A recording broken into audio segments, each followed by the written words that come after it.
Jawaban rasionalnya itu harus ada pencipta awal, ujungnya. Siapa? Kausalitas tidak akan bisa menjawab. Maka harus berujung pada sesuatu yang zat maha mutlak, yang tidak ada lagi penciptanya selain itu. Itulah Tuhan itu. Jadi menurut saya jawaban Tuhan itu bukan tidak rasional, justru sangat rasional. Bahwa atas problem ini harus ada jawaban terakhir. Harus ada jawaban mutlak. Harus ada jawaban yang tidak bisa disanggah lagi. Harus ada jawaban yang tidak bisa dibantah lagi. Kalau ke Tuhan kan siapa? Bukan berarti pikiran berhenti. Pikiran memang terbatas. Ilmu pengetahuan terbatas. Rasionalisme kausalitas terbatas. Lalu kita mau mencari kemana lagi? Ke siapa lagi? Mau terus-terusan mengandalkan sains sampai mati pun nggak akan ada jawaban. Itulah fungsi agama justru. Kebingungan dan ketidaktuntasan pikiran manusia dengan jawaban, nih aku punya jawabannya. Gitulah kata Tuhan itu kira-kira.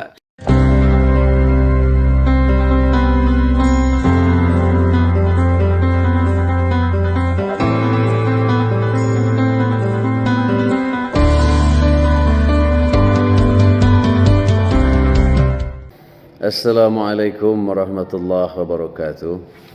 Ini ada video yang menarik dari Bang Muin Banyal dalam kanalnya Bawah Pohon Sains yang mereview tentang perdebatan antara Muhammad Nuruddin dengan Guru Gembul. Ya, di situ Bang Muin berkesimpulan bahwa perdebatan yang terjadi antara Muhammad Nuruddin dengan Guru Gembul itu sebetulnya adalah perdebatan antara, atau bisa disebut ya sebagai perdebatan antara empirisme dengan rasionalisme. Saya kira setuju di situ ya. Dari awal video sampai sekitar 65% video itu berbicara tentang kebenaran empirisme dan rasionalisme dengan segala problemnya, dengan segala masalahnya, dengan segala kekurangan dan kelebihannya. Lalu penguatan antara kedua belah pihak, yaitu rasionalisme dengan empirisme. Di situ kita akan dibuka oleh sebuah penjelasan yang menarik dengan videonya juga yang menarik tentang dua versi kebenaran ini. Yang menontonnya tentu saja di situ akan menambah wawasan dan pengetahuan yang disajikan dalam video itu. Judul videonya adalah ini nih ya. Apakah Tuhan itu pencipta alam semesta gitu ya. Sebuah pertanyaan yang mencoba dijawab oleh Bang Muin Banyal. Betapa problemnya sebetulnya tidak sederhana. Di situ disajikan dua penjelasan dari empirisme dan rasionalisme yang kemudian tidak selesai dan tidak ada jawaban pasti. Nah, sampai di sekitar 65% video itu tidak ada masalah ya. Yang ada adalah kita bertambah pengetahuan dan wawasan dengan sajian videonya itu. Bang Muin adalah seorang fisikawan, saya nggak tahu apakah beliau dosen atau tidak, mungkin ngajar fisika ya. Dan memang dia bidangnya fisika itu, dia ahlinya gitu, sehingga ada beberapa video yang saya sempat tonton juga tentang fisika, ya memang dia pakarnya, dia ahlinya gitulah. Sangat mengetahui persoalan yang dibicarakannya itu. Nah, di video yang mengomentari Muhammad Nuruddin dan Guru Gembul itu, dia mempersoalkan tentang benar tidaknya Tuhan sebagai pencipta alam semesta ya, yang dibahas atau didekati melalui dua pendekatan, yaitu empirisme dan rasionalisme, yang ternyata ujungnya keduanya tidak memberikan jawaban yang memuaskan, jawaban yang pasti ya. Saya akan mencoba membahas video ini dari beberapa komentarnya yang perlu dikomentari gitu ya. Yang lainnya kita lewat saja, tapi ada poin-poin yang menurut saya bermasalah secara logika atau argumennya perlu dikritisi, dan di akhir nanti saya akan mencoba menjawab pertanyaan yang tidak selesai itu, pertanyaan yang tidak tuntas itu. Apakah Tuhan betul pencipta alam semesta? Lalu bagaimana argumentasinya ya? Karena dalam videonya itu Bang Muin menyisakan sebuah misteri yang secara logika seolah-olah tidak ada jawabannya, tidak ada yang memuaskan. Akhirnya menyerahkan kepada setiap masing-masing orang untuk memilih jawaban yang mana gitu. Apakah Tuhan Allah Subhanahu wa taala yang menciptakan alam semesta itu, atau Tuhan-Tuhan yang lain, atau kekuatan-kekuatan yang lain, yang kemudian itu tidak ada jawaban pasti, kemudian diserahkan kepada pengikut agamanya masing-masing atau pengikut kepercayaan masing-masing, logika pengetahuan masing-masing. Nanti saya akan mencoba menjawab itu dengan jawaban yang mudah-mudahan memuaskan. Nah, saya bilang tadi sampai sekitar 65% video itu tidak ada masalah ya. Tapi ketika mulai kepada penciptaan alam semesta, siapa yang menciptakan alam semesta, Tuhan atau bukan? Dari kedua argumen itu saya mulai menemukan ini ada beberapa masalah dari argumennya Bang Muin. Kita ikuti dan nanti akan saya komentari. Oh iya, video ini nanti akan ada dua penampilan saya yang berbeda karena Saya merekamnya 2 kali. Saya kemarin waktunya tidak keburu, ada urusan lain sehingga harus berhenti di tengah-tengah. Lalu saya meneruskannya keesokannya sehingga penampilan saya beda gitu.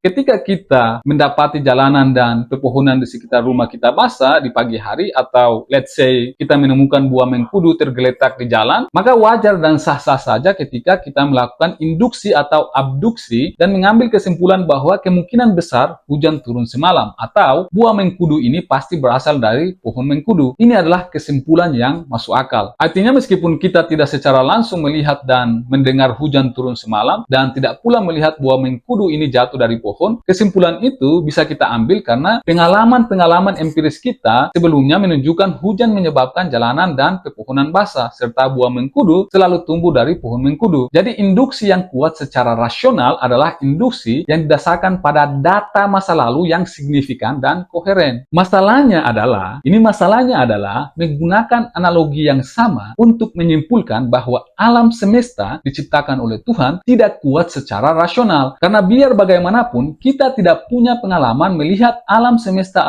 lain diciptakan oleh Tuhan sebelumnya. Jadi induksi semacam ini adalah induksi dari zero data atau ketiadaan data. Kecuali Anda punya pengalaman melihat Tuhan menciptakan alam semesta lain sebelumnya. Maka ketika Anda melihat alam semesta yang baru saja tercipta, meskipun Anda tidak melihat langsung Tuhan menciptakan itu, maka secara rasional Anda bisa simpulkan bahwa kemungkinan besar Tuhan yang menciptakan alam semesta baru itu. Dan ini kesimpulan yang rasional. Kenapa? Karena Anda sudah punya pengalaman melihat Tuhan menciptakan alam semesta sebelumnya. Sama seperti analogi hujan tadi. Oke, melalui pendekatan pikiran induksi, sesuatu itu harus disebut ada, diyakini, dibenarkan bila berdasarkan data atau pengetahuan masa lalu, ya.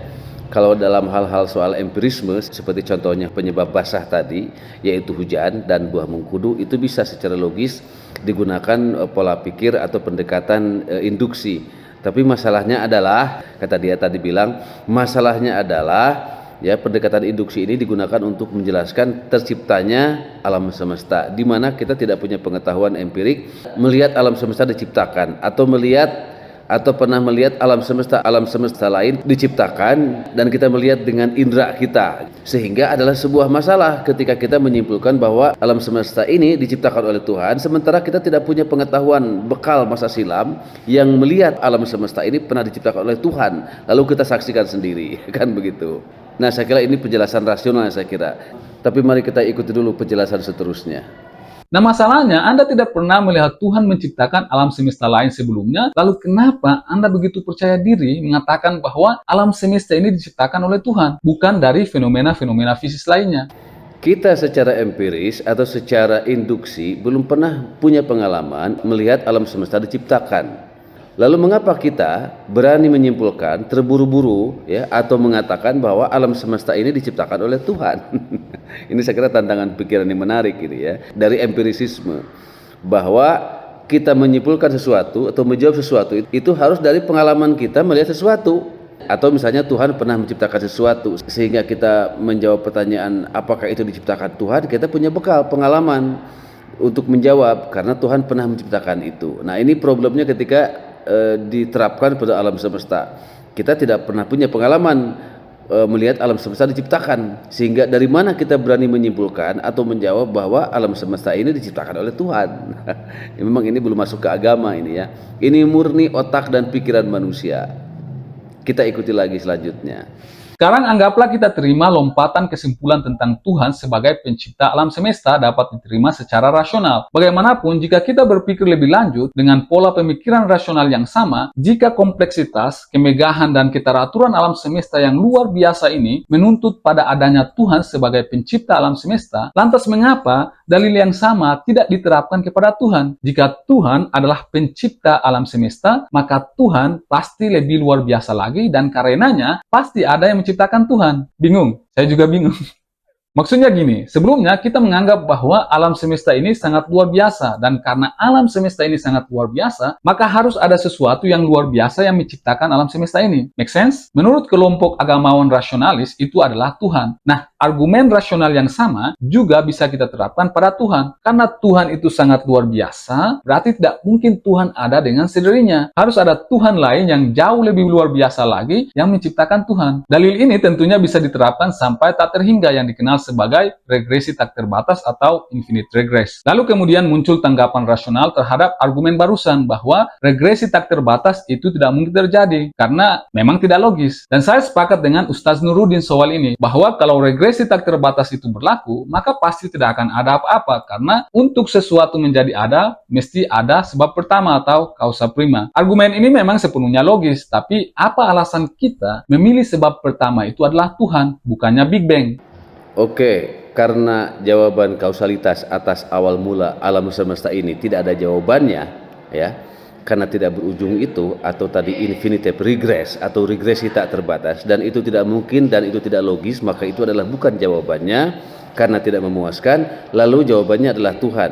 Lalu Subang Muin ini menjawab alasannya, lalu dia menjawab dengan gugatan, lalu mengapa harus Tuhan jawabannya? Karena jawabannya mungkin saja bukan Tuhan, tapi sesuatu yang lain. Dia bilang tadi Big Bang.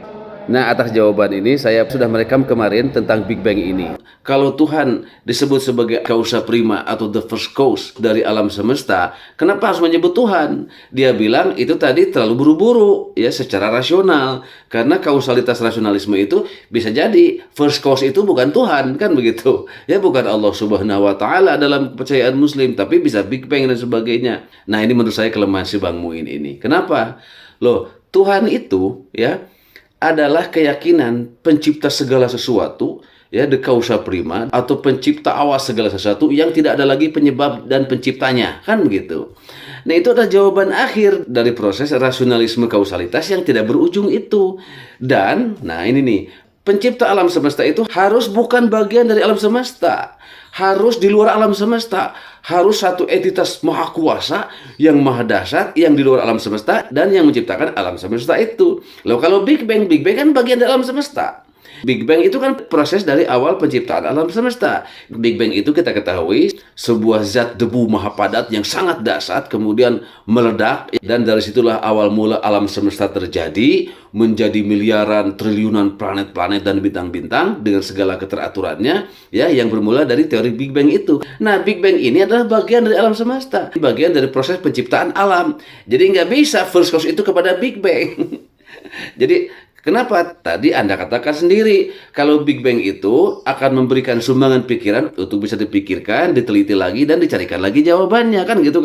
Kalau Big Bang sebabnya, sementara Tuhan itu tidak memberikan sumbangan apa-apa terhadap pikiran dan terhadap pencarian jawaban. Justru di sini masalahnya. Kalau Big Bang itu justru bukan jawaban. Pertama tadi kesalahan logikanya adalah Big Bang itu bagian dari alam semesta, bagian dari proses Tuhan menciptakan alam semesta yang berawal dari Big Bang, sehingga tidak logis kalau first cause itu atau causa prima itu adalah Big Bang. Tidak mungkin. Jadi pencipta awal atau pindah kepada Tuhan menjadi keyakinan itu adalah jawaban mutlak yang selesai.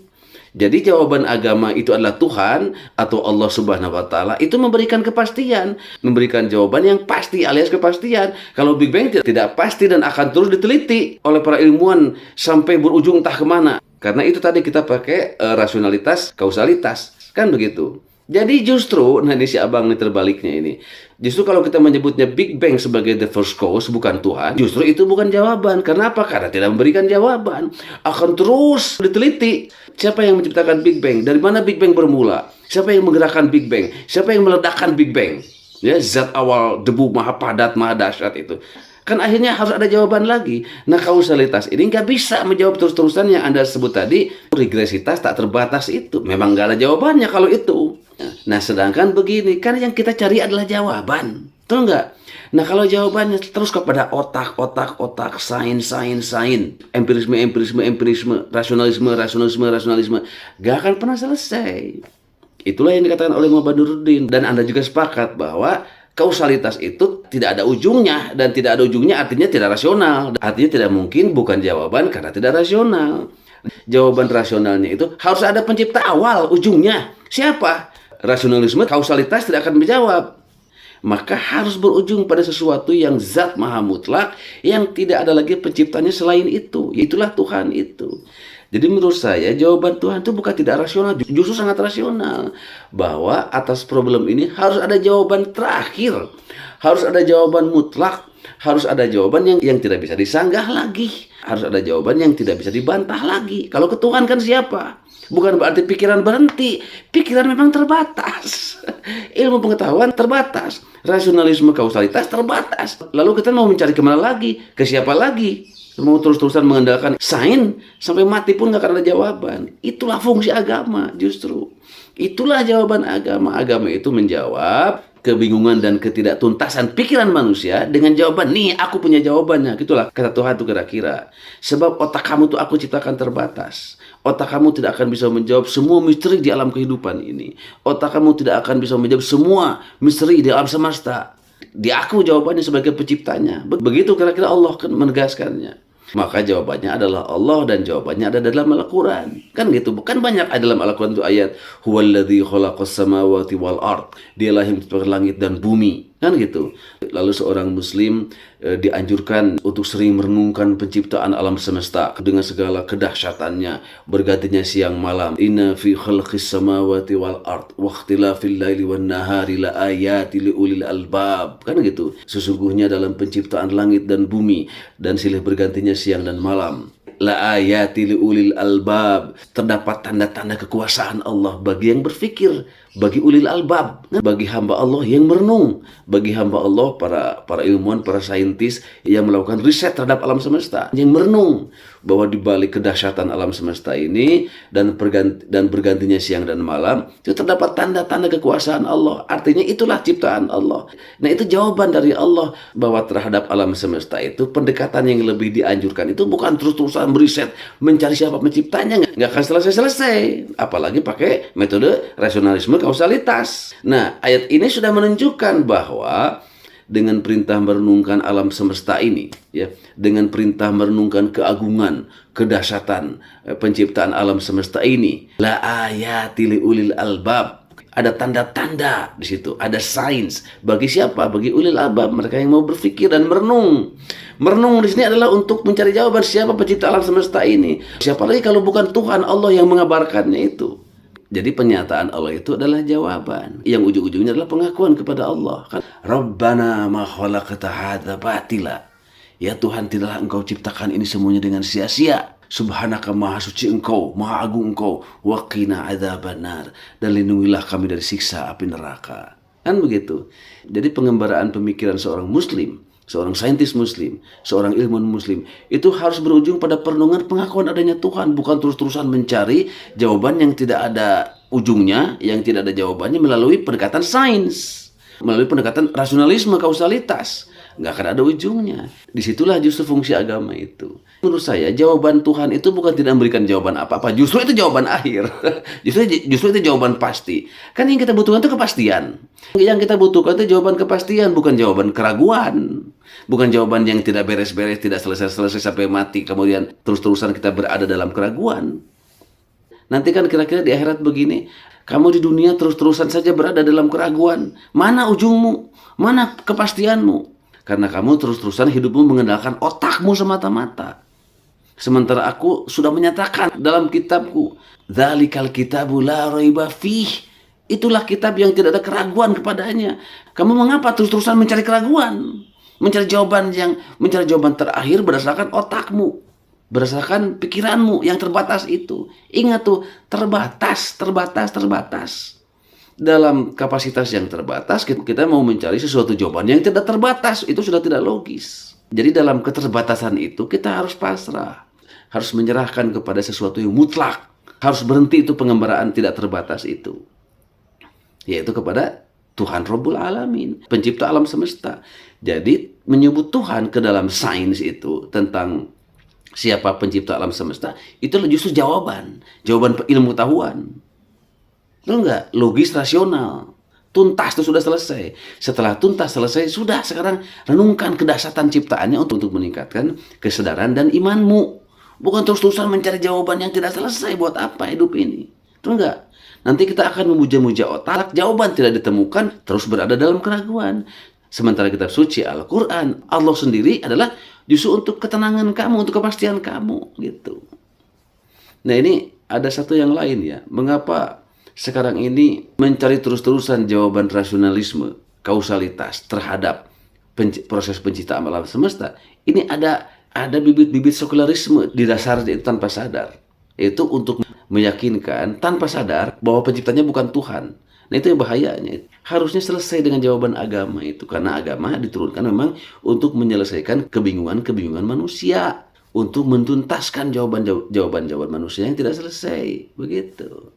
Jika kita ingin mencari penjelasan tentang bagaimana alam semesta bermula, bukankah mengatakan Tuhan menciptakan alam semesta hanya memundurkan pertanyaan satu langkah ke belakang dengan memperkenalkan entitas gaib atau misterius yang sebenarnya juga tidak menambah penjelasan apa-apa? Bingung? Jadi misalnya gini, Anda bersama dua orang teman Anda, katakanlah Vito dan Eman, sedang mengendarai mobil dan tiba-tiba mobil tersebut berhenti di tengah jalan. Anda bertanya pada kedua teman Anda, mengapa mobil ini tiba-tiba berhenti? Vito menjawab, mobil ini berhenti karena ada masalah di mesin atau bahan bakarnya habis. Sementara Eman mengatakan bahwa mobil ini berhenti karena ada kekuatan misterius yang menghentikannya. Dari dua jawaban tersebut, kita bisa lihat bahwa jawaban Vito memberikan penjelasan yang bermanfaat karena bisa dicek. Kita bisa memeriksa mesin atau indikator bahan bakar untuk menemukan masalahnya. Ini adalah penjelasan yang konkret dan membantu kita mencari solusi terhadap masalah yang terjadi. Namun jawaban Eman tentang kekuatan misterius itu tidak membantu apa-apa sama sekali. Ini hanya menambah unsur misteri tanpa memberikan solusi yang konkret atau bermanfaat. Anda tidak bisa memeriksa atau menguji kekuatan misterius tersebut. Ini mungkin terdengar seperti penjelasan, tetapi sebenarnya tidak membawa kita lebih dekat pada pemahaman ataupun solusi. Dalam konteks argumen tentang Tuhan menciptakan alam semesta, mengatakan Tuhan menciptakan alam semesta berperan serupa dengan kekuatan misterius pada contoh mobil tadi. Nah, analogi bis ini nggak bisa diterima ini. Ini tidak apple to apple. Bayangkan kita sedang membicarakan siapa pencipta alam semesta, ya. Kelompok kausalitas menyajikan argumen bahwa selalu ada pencipta di balik terjadinya sesuatu yang kemudian tidak berujung itu atau infinitive regress. Sedangkan kelompok agamawan menghadirkan jawaban religius rasional bahwa itu adalah Tuhan. Nah, bayangkan kita sedang mendiskusikan sesuatu yang sangat dahsyat filosofis kosmologi ya tentang alam semesta, ya dibandingkan dengan sebuah bis yang itu kecil dalam kehidupan kita sehari-hari dan itu adalah persoalan empirik. Ya, jadi bis ini kan benda kecil dalam kehidupan sehari-hari. Jadi kalau bis itu ada masalah, dia berhenti di tengah jalan, sebabnya pasti empirik. Pertama tadi disebut kehabisan bahan bakar atau mesinnya ada masalah. Dan menghadirkan sosok Eman sebagai orang yang memberikan jawaban itu ada kekuatan lain di luar bis itu yang menghentikan kendaraan itu. Ini terlalu dibuat-buat, tidak seimbang, tidak selevel dan tidak apple to apple dengan masalah awal penciptaan alam semesta gitu. Jadi di mata saya contoh ini gugur gitu, tidak berlaku. Kenapa? Karena pembicaraan tentang siapa pencipta awal alam semesta itu di situ kan empirisme tidak berlaku. Empirisme nggak bekerja atau di luar jangkauan empirisme.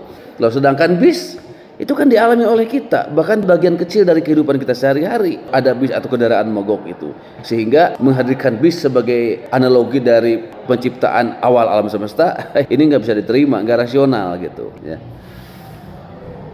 Rasionalitas memang bisa memberikan penjelasan mengenai eksistensi Tuhan. Namun yang dilupakan oleh kelompok agamawan rasionalis adalah rasionalitas juga bisa memberikan kesimpulan lain atau bahkan banyak sekali kesimpulan lain. Beberapa kesimpulan yang mungkin bisa kita ambil adalah bahwa alam semesta muncul dengan sendirinya dari ketiadaan, seperti dalam fisika kuantum. Kita juga bisa bilang bahwa alam semesta diciptakan oleh Allah Subhanahu wa Ta'ala. Itu sah-sah saja. Tapi orang lain juga bisa bilang bahwa alam semesta diciptakan oleh Maha alam semesta diciptakan oleh Dewa Zeus, alam semesta diciptakan oleh Tuhan X dan Tuhan X diciptakan oleh Maha Tuhan Multiverse dan lain sebagainya. Semua kesimpulan yang saya sebutkan ini bisa diperoleh hanya dengan menggunakan metode rasional semata. Dan semua kesimpulan tersebut rasional dan memiliki tingkat kesahihan yang setara.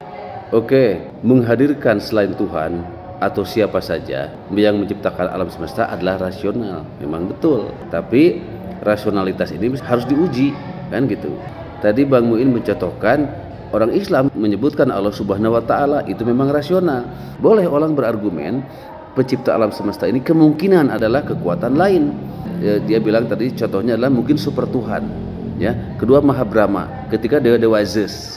Nah, ketiga ini kita uji dibandingkan dengan yang mengabarkan dalam Islam bahwa pencipta alam semesta ini adalah Allah Subhanahu wa taala. Siapa? Nabi Muhammad sallallahu alaihi wasallam. Pertama, Maha Brahma. Siapa itu Maha Brahma? Boleh orang berargumen pencipta alam semesta ini kemungkinan adalah Maha Brahma. Pertama kemungkinan, kedua Maha Brahma. Sebetulnya nggak ada Maha Brahma itu. Ada juga Dewa Brahma. Mungkin maksudnya Brahma. Brahma dalam mitologi Hindu, Brahma itu dewa pencipta. Tapi itu dasarnya mitos. Nah, ini sudah kelemahan pertama. Cari jawaban tentang pencipta alam semesta, tapi kepada mitos. Karena ini sudah tidak logis ini. Ya, makanya kata super Tuhan juga yaitu kata yang dibuat-buat. Ada super Tuhan segala gimana itu maksudnya? Ya, hanya upaya untuk mencari bahwa yang menciptakan alam semesta ini bukan Tuhan atau bukan Allah Subhanahu wa taala. Dibikinlah kata super Tuhan. Itu kan sebetulnya bid'ah itu. Itu bid'ah mughalladhah. Bid'ah yang dibuat-buat, ya, menyebut kata super Tuhan. Karena dalam nomenklatur apapun nggak ada sesuatu kekuatan di atas Tuhan, nggak ada lagi. Dalam konvensi berpikir manusia nggak ada tuh super Tuhan. Yang ada ya sudah Tuhan. Kalau kita menyebut Tuhan atau seseorang menyebut Tuhan, manusia menyebut Tuhan, itu sudah berarti kekuatan tertinggi di alam semesta. Nggak usah disebut-sebut lagi super Tuhan kan gitu. Tapi saya ngerti itu maksudnya untuk mencari sesuatu pesaing Tuhan, bahwa Tuhan itu masih ada yang menciptakannya, yaitu mungkin super Tuhan. Tapi kan itu hanya fantasi saja. Tidak ada beritanya. Dari mana beritanya? Dari kitab suci, dari agama apa? Kalau Tuhan, ya, dalam Islam Allah itu jelas kitab sucinya Al-Qur'an. Belum yang memberitakannya, yang mengabarkannya orang terpercaya, yaitu Nabi Muhammad sebagai nabi terakhir yang terpercaya. Kalau super Tuhan dari mana itu? Hanya fantasi saja yang dibuat-buat, ya. Jadi untuk mencari pesaing Tuhan dengan menyebut super Tuhan itu lemah. Jadi menurut saya, walaupun logis secara rasional, tapi lemah dalam pembuktian bahwa kemungkinan ada pencipta lain yang selain Allah dalam kepercayaan Muslim, yaitu super Tuhan yang saya bilang tadi itu kata itu dibuat-buat. Yang kedua Maha Brahma, yaitu mitos, ya, mitologi untuk menjawab alam semesta. Ya sudah, mitologi itu kan kepercayaan kuno yang tidak logis di dunia modern kan gitu. Kemudian tadi dewa Zeus juga sama dewa kan gitu di zaman Yunani. Artinya menyebut Brahma dan Zeus itu sudah kelompok dewa, kelompok mitos gitu. Jadi argumen selain Tuhan itu sudah lemah. Nah, saya bilang tadi selain Tuhan itu dipaksakan ada supaya kita tanpa sadar tergiring kepada argumen bahwa kemungkinan ada pencipta lain selain Tuhan. Nah, ini walaupun debat sains jadi menimbulkan pertanyaan kan begitu. Ini ada apa di balik pertanyaan ini? Kalau bagi orang Islam sudah selesai, sudah keyakinan kepada Tuhan Allah Subhanahu wa taala sebagai Tuhan sudah selesai, tidak akan goyah dan tidak akan menjadi keraguan lagi. Nah, tapi dalam sains jawaban ini berusaha diblurkan, ya, disamarkan sedemikian rupa, dibikin logis sedemikian rupa supaya kita percaya bahwa pencipta alam semesta ini kemungkinan bukan Tuhan, masih ada yang lain yang dijelaskan sedemikian rupa tapi tidak jelas juntrungannya. Itu enggak, tidak jelas makhluknya siapa, tidak jelas sosoknya siapa. Paling yang disebut tadi dewa-dewa itu kan kepercayaan lama yang sudah dipegang lagi di zaman modern ini. Seperti mitos zaman Yunani ketika terjadi gerhana matahari. Masyarakat Athena saat itu menganggap bahwa gerhana matahari itu karena matahari sedang ditelan oleh ular raksasa yang menelannya sehingga bumi di siang hari menjadi gelap kan begitu. Nah, lalu agar matahari tidak jadi ditelan oleh naga raksasa itu, masyarakat harus membuat keributan, bereaksi agar si matahari itu tidak jadi ditelan. Lalu apa yang dilakukan? Memukul kentongan, membuat keributan, ya, membuat keributan masyarakat dengan memukul-mukul kentongan, kaleng, kayu segala rupa agar terjadi kebisingan, keributan sehingga si ular itu terganggu kemudian pergi dan tidak jadi menelan matahari. Kemudian tiba-tiba bumi terang lagi, kan begitu. Nah, secara logika seperti logis. Padahal ketika dibuktikan secara empirik itu salah, kan begitu. Nah, itu kan mitos itu begitu sifatnya. Jadi kita nggak bisa menguji siapa pencipta alam semesta berdasarkan mitos, ya nggak bisa. Harus pengetahuan pasti, harus pengetahuan absolut, harus pengetahuan yang meyakinkan. Sementara tadi argumen-argumen lain di luar Tuhan semuanya lemah karena itu hanya dikarang-karang saja. Yang kedua begini nih untuk Bang Muin dan untuk siapa saja. Betul kita bisa menyebutkan bahwa kemungkinan pencipta alam semesta ini bukan Tuhan. Betul, secara logis bisa diterima. Seperti kasus tadi, matahari ditelan oleh ular raksasa atau naga raksasa itu. Tapi pertanyaannya adalah, kembali kepada siapa yang mengabarkannya, siapa yang menginformasikannya. Menurut saya, dari semua informasi tentang siapa pencipta alam semesta ini, yang paling terpercaya orangnya yang mengabarkannya hanya dalam Islam. Itulah Nabi Muhammad Rasulullah. Itulah Nabi Muhammad SAW. Dia manusia ada, konkret, kedua jujur, terpercaya oleh masyarakat Mekah saat itu, digelari sebagai Al-Amin oleh yang beriman maupun tidak beriman, oleh orang Islam maupun orang kafir saat itu, terpercaya. Dan Abu Jahal, Abu Lahab, Abu Sufyan dan lain-lainnya orang kafir itu, mereka tidak percaya kepada agama Islam yang dibawa oleh Nabi, tapi kepada Nabinya tetap mereka itu percaya. Makanya itulah mereka disebut orang kafir, orang munafik. Ya, ke Muhammadnya percaya sebagai orang jujur, tidak pernah berdusta, tapi pada agama yang dibawanya dia tidak mau mengakui. Nah, ini bukan persoalan iman, tapi persoalan gengsi. Gengsi di masyarakat Arab, bahwa dengan mengikuti ajaran Muhammad, dengan masuk Islam, mereka turun tuh derajatnya, mereka turun status sosialnya, mereka turun tuh menjadi pengikut Muhammad yang miskin, Muhammad yang orang biasa. Kan itu gengsi yang terjadi itu. Jadi kita tahu bahwa Abu Jahal itu pernah mengintip-ngintip mendengar Muhammad baca Al-Quran di sebuah masjid itu. Lalu Abu Jahal merenungkan, benar juga nih yang dikatakan Muhammad ini gak mungkin bohong, ini bukan kata-kata dan kalimat-kalimat manusia, ini pasti dari Tuhan, dari sesuatu yang maha tinggi. Benar Muhammad itu membawa agama baru itu, tapi untuk masuk Islam aku nanti dulu. Gimana kesan masyarakat Arab, gimana reaksi mereka terhadapku? Wah, jatuh wibawaku, rusak gengsiku dan sebagainya. Kan itu yang mendasari Abu Jahal menolak Islam itu. Jadi soal gengsi, soal status sosial, bukan soal tidak percaya bahwa Muhammad itu benar, bukan. Itu, ya. Jadi kembali lagi ke situ. Jadi dari sekian jawaban tentang siapa pencipta alam semesta itu, yang bisa saja dibuat macam-macam, Allah Subhanahu wa taala, super Tuhan, Dewa Zeus, kemudian Brahmana, maka pengujiannya hanya satu, yang paling rasional, paling logis, siapa yang mengabarkannya? Orang terpercaya atau bukan? Pendusta atau bukan? Pembohong atau bukan? Di sini menurut saya kelebihan agama Islam, dan Islam itu datang untuk menjawab dengan tuntas bahwa Muhammad adalah bukan pendusta, tidak pernah berdusta, tidak pernah berbohong, orangnya terpercaya, bergelar Al-Amin, dan dialah yang mengabarkan bahwa pencipta alam semesta ini adalah Allah Subhanahu wa taala. Sudah selesai buat orang beriman, apalagi gitu. Sementara pengembaraan pikiran kausalitas atau pikiran rasional modern untuk terus mencari-cari jawaban siapa pencipta alam semesta ini, menurut saya justru itulah yang mundur. Sejak abad 15 yang lalu sudah diberitakan oleh orang yang terpercaya, ya, berita itu dari Nabi terakhir yang sangat terpercaya bergelar Al-Amin mengabarkan bahwa pencipta alam semesta ini adalah Allah Subhanahu wa taala. Sudah selesai sebetulnya, tinggal iman. Dalam ayat kursi itu lebih jelas lagi, ya, Al-Baqarah 255 itu. Allahu la ilaha illa huwal hayyul qayyum la ta'khudhuhu sinatun wa la naum lahu ma fis samawati wa ma fil ard. Baginya lah, miliknya lah ciptaannya semua langit dan bumi. Jadi argumen apa lagi yang kita butuhkan? Semuanya sudah selesai dijawab oleh Tuhan, oleh keimanan yang sangat keren, logis, rasional dan modern itu.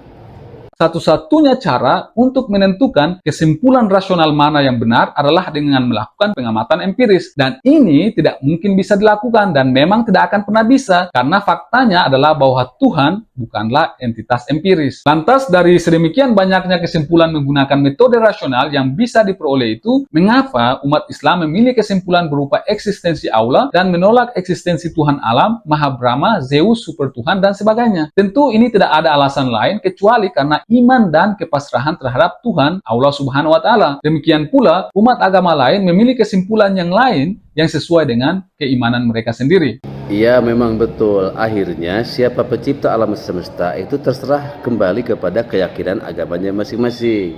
Bagi orang Islam, bagi kaum muslimin, ya sudah, itu Allah Subhanahu wa taala mutlak, tidak mungkin salah dan tidak mungkin terbantahkan, dan tidak akan goyah lagi selamanya sampai hari kiamat. Nah, kepercayaan agama lain silahkan juga mempercayai, meyakini itu adalah Tuhannya masing-masing, atau kekuatan lain, atau dewa yang lain dan sebagainya. Memang akhirnya menjadi kembali kepada kepercayaan dan agamanya masing-masing. Jadi, nah ini yang perlu ditekankan. Ini sebetulnya perdebatan ini bukan untuk orang Islam. Orang Islam sudah selesai. Sudah selesai mencari jawaban pertanyaan siapakah pencipta alam semesta. Kan sejak 15 abad yang lalu Rasulullah sudah mengabarkan, banyak tertera di dalam Al-Quran. Masa mau tidak beriman? Jadi sebetulnya sudah selesai dan tidak perlu dipikirkan lagi. Nah, sekarang ini ramai menjadi perdebatan, ya sepanjang itu hanya intellectual game, intellectual exercise, nggak ada masalah, ya, hanya permainan otak semata.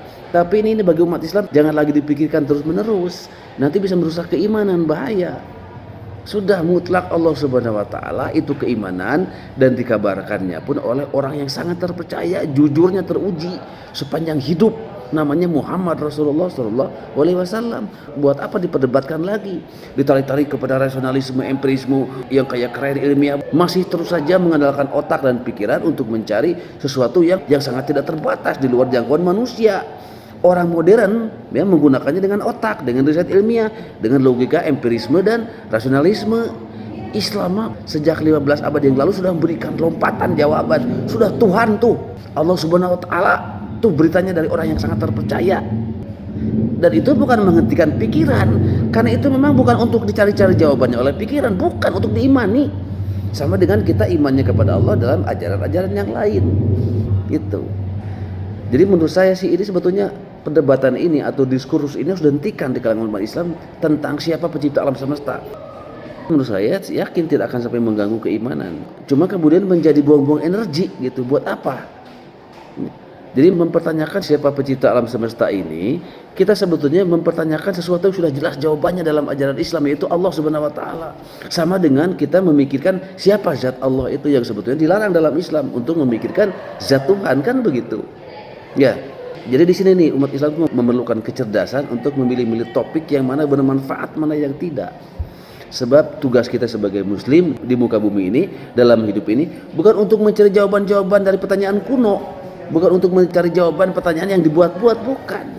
Tapi untuk meningkatkan keimanan, meningkatkan kesadaran, terus beragama yang lebih mendalam, yang lebih bermakna, memperbanyak amal, kesadaran, perenungan dan sebagainya, untuk meningkatkan kualitas kemusliman kita. Saya kira itu yang harus diperdalam itu, bukan terus-terusan kita masuk terlibat dalam isu atau pertanyaan yang memusingkan kita sendiri sambil tidak ada manfaatnya. Ya, saya kira itu komentar saya atas video ini.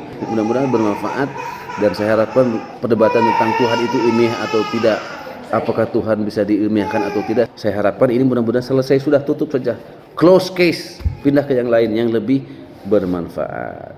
Dan ini anjuran juga buat orang Islam, buat umat Muslim, carilah topik-topik yang lebih bermanfaat, yang lebih meningkatkan kesadaran dan keimanan, ketimbang hanya yang ramai saja, isunya populer, tapi melemahkan keberagamaan kita, malah melemahkan kesadaran. Kan bahaya itu sekularisasi tanpa sadar, bahayanya itu. Nah, sedangkan saya terlibat di sini, ya saya terpaksa ikut menjawab karena saya juga terpancing. Tapi insya Allah kalau saya justru untuk menegaskan keimanan itu, untuk menegaskan keislaman kita, untuk menguatkan kebenaran ajaran agama kita, kan begitu. Anda boleh cek video-video saya kesannya mengarahnya ke sana. Ya, jadi perdebatannya kepada masalah-masalah seperti ini kita tidak bisa hindari, tapi saya lebih terpanggil justru untuk menguatkannya kembali, untuk menguatkan kesadaran keberagamaan kita supaya lebih bermakna, bukan malah jadi pusing oleh pertanyaan-pertanyaan yang tidak ada ujungnya, tidak ada batasnya, dan tidak ada jawabannya. Itu aja, terima kasih, mudah-mudahan bermanfaat. Assalamualaikum warahmatullahi wabarakatuh.